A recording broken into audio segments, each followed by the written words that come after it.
নমস্কার বন্ধুরা, তো আবারও দেখো একটা নতুন রেসিপি নিয়ে তোমাদের সামনে এসে গেছি। এই দেখো কিছুটা লটিয়া মাছ আমি 250 গ্রামের মতো কিনে ভালোভাবে কেটে রেখেছি।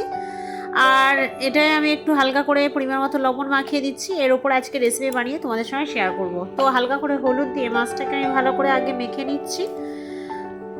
এবারে কড়াটা একটু গরম করতে দিয়েছি। এবার কড়াই গরম হয়ে গেলে অল্প করে কিছুটা তেল দিয়ে দেবো, দিয়ে ভালো করে এটাকে গরম করে নেব।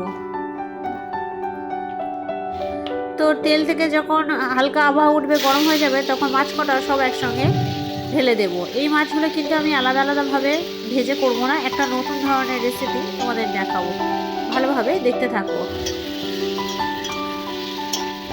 তবে মাছগুলো যেন আশ্চর্য একটা মজার জিনিস, যখন গোটা গোটা তুলতে চাই আমার ক্ষেত্রে তখন যেন কত ভেঙে যায়। আর এখন দেখো এটাকে ভাবছি যে একটু ভেঙে ভেঙে রান্না করবো। দেখো আমাকে জোর করে করে ভেঙে ভাঙতে হচ্ছে খুন্তি দিয়ে।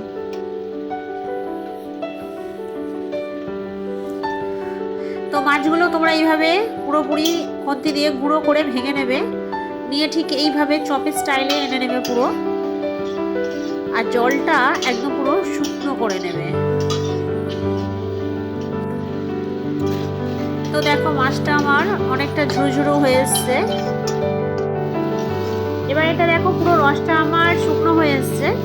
এবারে এর উপরে আমি হালকা খানিকটা ফাঁক করে মাঝখানে আমার রসুন কুচি কিছুটা করে রেখেছিলাম, আপনারা রসুন বাটাটাও দিতে পারেন।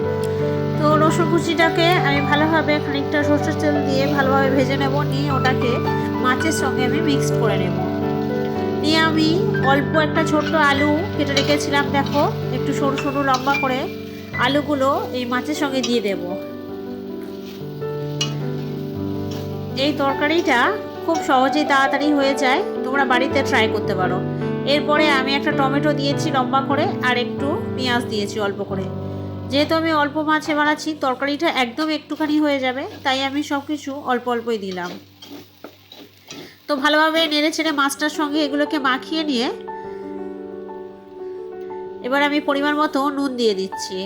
তারপরে হলুদ গুঁড়ো দেব, এরপরে লাল লঙ্কার গুঁড়ো আর বেশ কিছুটা তেল দিয়ে দেবো, দিয়ে ভালো করে এটাকে কষবো।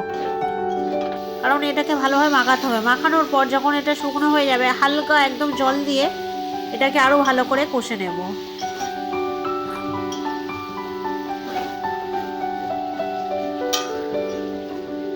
তো তোমরা দেখতে পাচ্ছ কড়াই লেগে যাওয়া জিনিসগুলো আমি ভালোভাবে এগুলোকে ছাড়িয়ে নিচ্ছি, নিয়ে জলটাকে দেখো ভালোভাবে এটাকে আমি কষে নিচ্ছি। আর জলটা পুরোপুরি শুকনো হয়ে এসছে। এবার নেড়ে ছেড়ে আমি ফাইনালি জল দিয়ে দেব।